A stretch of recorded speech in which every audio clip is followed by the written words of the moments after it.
It's that time of the year again. Pasko na naman.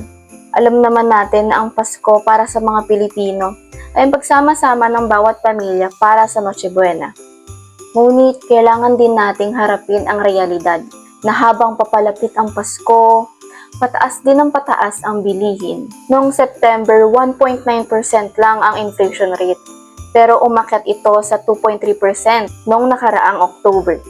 Kaya maraming Pilipino ang kailangan mag-adjust para sa kanilang holiday plans. Kaya ang tanong natin ngayong episode ay, maghahanda ka ba para sa Noche Buena?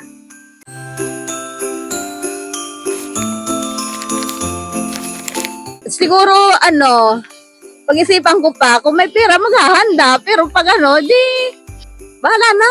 Sa budget, mga 1,000 plus, ganon. O, diba? Alam mo naman, mahal ang mga bilihin. Kung mamahal ng bilihin ngayon Actually, wala kasi mag-isa lang po ako. Yung family ko kasi nasa probinsya yung mama ko, then yung kapatid ko nasa Las Piñas po. Pero magpapasko siguro ako sa tita ko, makikisali na lang doon. Makikisama pala po. Hindi po, kasi hindi talaga kami literal naghahanda sa Pasko. Talagang inaanda namin yung bagong taon po talaga. Kadalasan hindi Sa sa New Year lang. Kasi sa panahon ngayon, tagirap na Kaya mas mainam na yung tipid-tipid konti. Oo naman. Kaugalian ng Pilipino yan. Sa ngayon, medyo mahirap ekonomiya natin yun. Siguro sa handaan, medyo bawas konti.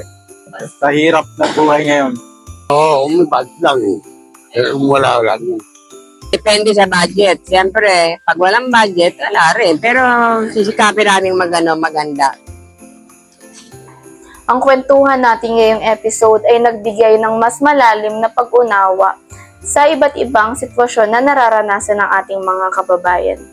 Ngunit sa kabila ng lahat, isa lang ang malinaw. Ang Pasko ay hindi nasusukat sa dami ng pagkain sa lamesa, kundi sa pagmamahalan ng bawat pamilya. Kayo, paano nyo sasalubungin ang Pasko? Pwede nyong i-share ang inyong mga sagot sa comment section. Salamat sa panonood at maligayang Pasko!